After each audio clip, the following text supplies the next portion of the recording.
या समारंभामध्ये आल्यानंतर वाट पाहत होतो.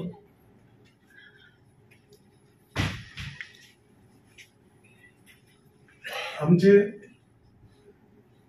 डॉक्टर एरमानचा धन्वंतरी म्हणून पुरस्कार, मला उद्योग महर्षी म्हणून पुरस्कार, अनेक क्षेत्रामध्ये जी त्यांनी प्रावीण्य मिळवले आणि आपल्याशी परिचित आहेत ही सर्व मंडळी, त्या सगळ्या पुरस्कार मिळवून प्राप्त झालेल्या मित्रांनो, डॉक्टरांच्या बरोबर आज त्यांनी काही आगळी वेगळी माणसं पण बरोबर आणलेली आहेत. त्या क्षेत्रामध्ये अतिशय दुर्मिळ अशा ज्या आजारांचं, विशेषतः कॅन्सर सारख्या अतिशय भीतीदायक अशा वातावरणामध्ये काम करावं लागत असतं माणसाला. त्या आजार झाला की चिंताग्रस्त होतात. त्या क्षेत्रामध्ये अतिशय इफेक्टिव्ह असं औषध ज्यांनी निर्माण केलं ते हनुमंतरावजींच्या टीम मध्ये डॉक्टर गोलिया, ते पण आज इथं आले.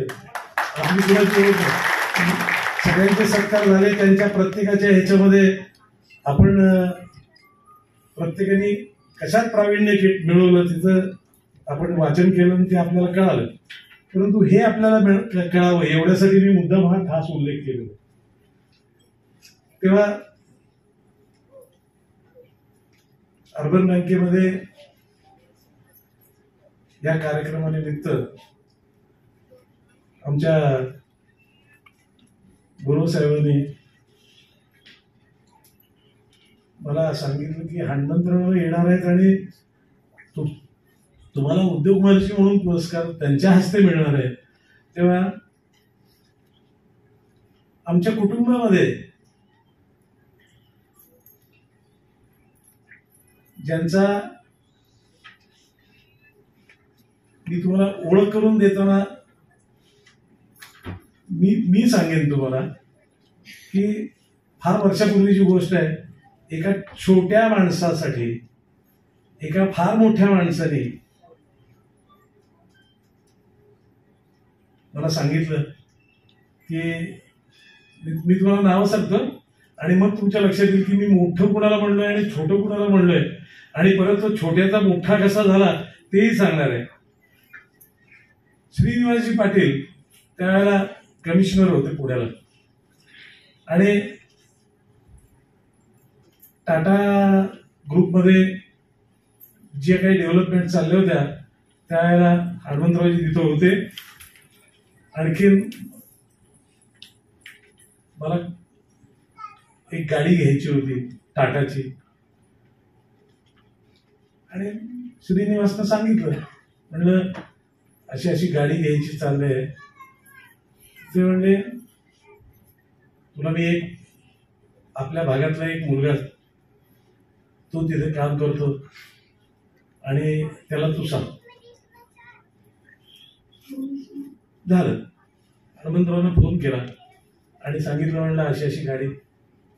तर कराडचा माणूस एक गाडी घेणार आहे, आणखी त्यासाठी एक विशेष गाडी तयार करायची होती त्याला. मग ती कोणची घ्यावी आणि कशी असावी यासाठी त्याने असेंब्ली लाईनवरती त्यांचे जे संबंध होते त्यातून ते सगळं अरेंज केलं आणि मला गाडी ती मिळाली. परत थोड्या दिवसांनी श्रीनिवास पाटलांचा फोन आला की तुला आठवते का की एका आपल्या भागातल्या मुलाचं एक नवीन असं उद्योग चालू करायचं चाललंय, त्यासाठी तुझ्या बँकेमध्ये त्याला मदत करायला पाहिजे.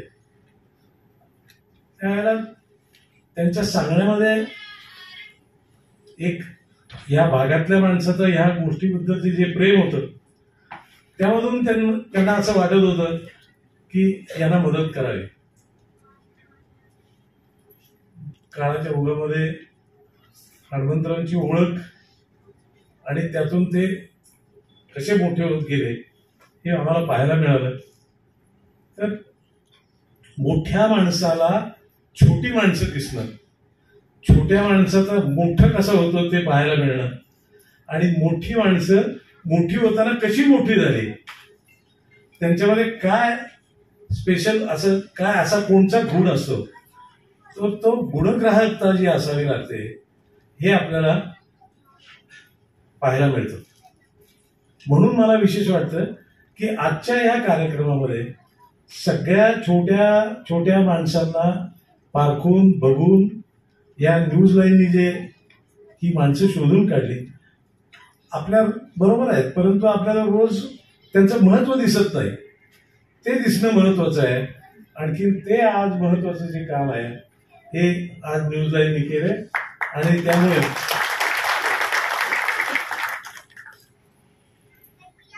मला उद्योग महर्षी म्हणून पुरस्कार दिला. मला असं वाटतं की मी उद्योजक म्हणलं असतं तर बरं झालं असतं. उद्योजक महर्षी, उद्योग महर्षी म्हणल्यानंतर असं वाटायला लागतं की आपण काहीतरी भयंकर. तसं नाहीये. माणसाला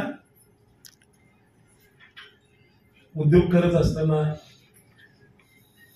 खूप वाटचाल फार मोठी असते, त्याच्यामध्ये अडचणी खूप असतात.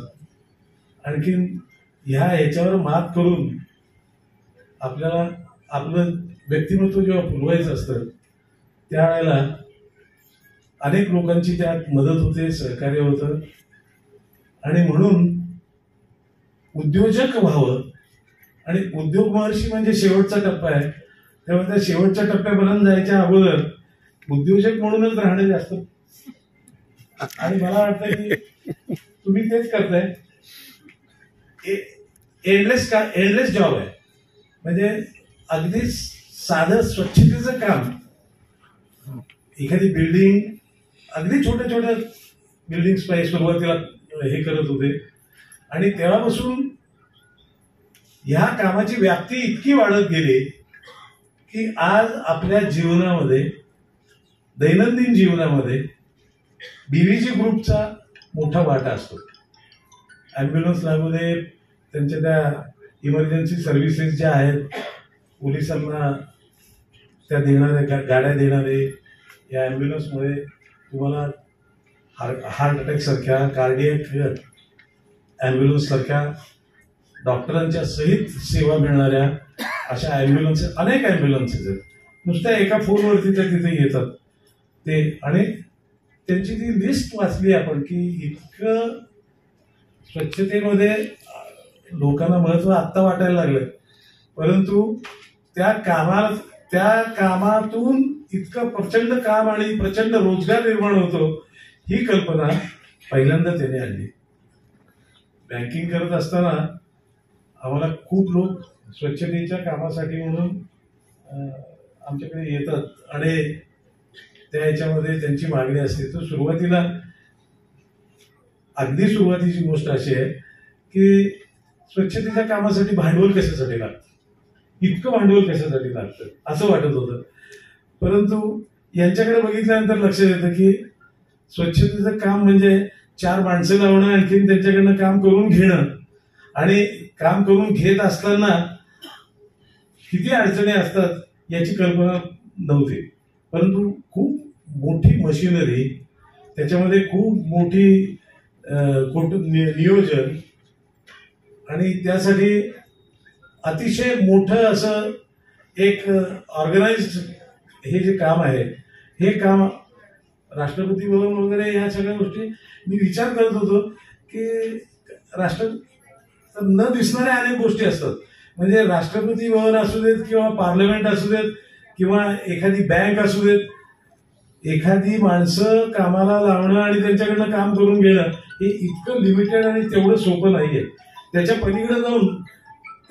पलीकडे जाऊन काही गोष्टी आहेत की ह्या सगळ्याची जबाबदारी जेव्हा तुम्हाला तुमच्या अंगावरती पडते त्यावेळेला त्यातला बारकावा लक्षात येतो की हे किती सिक्रेसी सांभाळावी लागते, त्या ह्याच्यामध्ये सिक्युरिटी सांभाळावी लागते, त्या ह्याच्यामध्ये एक कन्सिस्टन्सी लागते की ते काम आणि ते इतकं ॲक्युरेट व्हायला पाहिजे. ह्या सगळ्या गोष्टी ज्या आहेत या सगळ्याचं कॉम्बिनेशन ज्या माणसामध्ये आहे असं असं हे काम आहे. तेव्हा ह्या अशा मोठ्या माणसाकडून आज माझा सत्कार झाला. आणखीन आमच्या डॉक्टरांचा सत्कार झाला. या सगळे हिरे जे इथं आता समोर बसलेलं आपण तुम्ही बघितलं की किती अतिशय प्रामाणिकपणाने ही माणसं अखंड काम करत असतात. आणि ह्या सगळ्या कामामध्ये आज न्यूजलाईननी आज हा जो काही उपक्रम केलेला आहे, या लोकांचा गौरव केलेला आहे, या गौरवामधून या माणसांचं जीवन फुलणार आहे. या माणसांच्या जीवनामध्ये एक नवी दिशा अनेक लोकांच्या समोर एक्सपोज केल्यानंतर या लोकांनाही असं वाटायला लागतं की मी हे काम आणखीन करावं, सातत्यानं करावं. म्हणून मी मगाशी म्हणलो की अजंट हे तुमचं महर्षी वगैरे होणं हे शेवटचा टप्पा असेल, परंतु उद्योजक म्हणून राहणं हेच आपल्याला बरोबर. सागर फार उत्साही आहे. आणखीन तो उत्साह आता या कार्यक्रमामधून तुम्हाला दिसतच आहे की माणसं कशी आणि कायमचं हे लोकांच्या समाजामध्ये कोण माणसं कुठं कुठं काम करत असतात, काय काम करत असतात, हे सगळं फार बारकाईनं जर बघितलं तरच हे सगळं दिसू शकतं. आणि बरेच वेळा मला आश्चर्य वाटतं की माझ्या जवळचाच माणूस आहे, परंतु मला इतका तो मोठा आहे किंवा तो इतका समाजोपयोगी काम करतोय हे आपल्याला दिसत नाही. आणि हे फार महत्वाचं काम आज या कार्यक्रमाच्या निमित्तानं त्यांनी केलेलं आहे. आणि हनुमंतराव जे आले या इथं त्यांच्याबरोबर काही अशी काही माणसं त्यांनी बरोबर आणली आहेत की जे काम आपल्याला दिसणार नाही परंतु ज्याच्यासाठी धडपड करत असतात. आणखी समाजामध्ये या कामाची फार गरज आहे. हे सगळं ही सगळी आज माणसं इथं जमली. फार चांगला आज समारंभ फार छान आपल्याला अनुभवायला मिळालेला आहे. तेव्हा मी न्यूजलाईनचे परत ज्यांचा सत्कार झाला त्या सगळ्या सत्कारांचे आता त्यांना ते खरे सत्कार महर्षी ते आहेत. या सगळ्या सत्कार मूर्तींचे आज मी पुन्हा एकदा आभार, आनंद, कौतुक सर्व काही मनापासून करतो आणि माझे 2 शब्द सांगतो.